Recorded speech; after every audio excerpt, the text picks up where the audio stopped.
Happy Sunday. Good morning, everybody. Welcome back to Spectrum News 1. I'm meteorologist Robert Suhr. Another look at your forecast. I'm sure you've noticed over the past month or so that much of the tri-state, maybe even your backyard, has not received a lot of rain. And the data really doesn't lie. Across the tri-state here, most spots over the last 30 days or so only receiving 10 or 25% of what they should get throughout the last 30 days. You get south of the parkways, it gets a little bit better, but really not by much. It's been dry, and we need rainfall. We need one of those all-day, slow soaking rains where it's just miserable to be outside. And it's, not surprising how many spots now are dealing with a moderate drought, with some spots just south of the Tennessee line with severe drought. And unfortunately, I do expect drought conditions to worsen in the short term, because you look at the next 10 days, we are not expecting a lot of precipitation here. Maybe a tenth.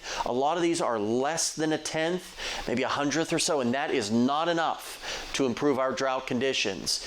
So you see these numbers, it really starts to become worrisome. I know it's almost harvest season for a lot of the crops out here, and they do need that rainfall, and that is not looking likely anytime soon, unfortunately. No rain today, lots of sunshine yet again, comfortable temperatures, but no precipitation, unfortunately. As we take you through your Sunday, maybe a couple of high clouds, but high pressure is going to continue to build in by tonight, really shutting the winds down. You see how slow our wind vectors are moving.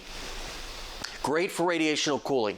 Most spots should easily dip into the mid to upper 40s. There might be a couple of isolated spots, the most rural of areas in the deepest of valleys, that get into the lower 40s by tomorrow morning, but then rebounding into the lower 70s by the lunch hour for your Monday.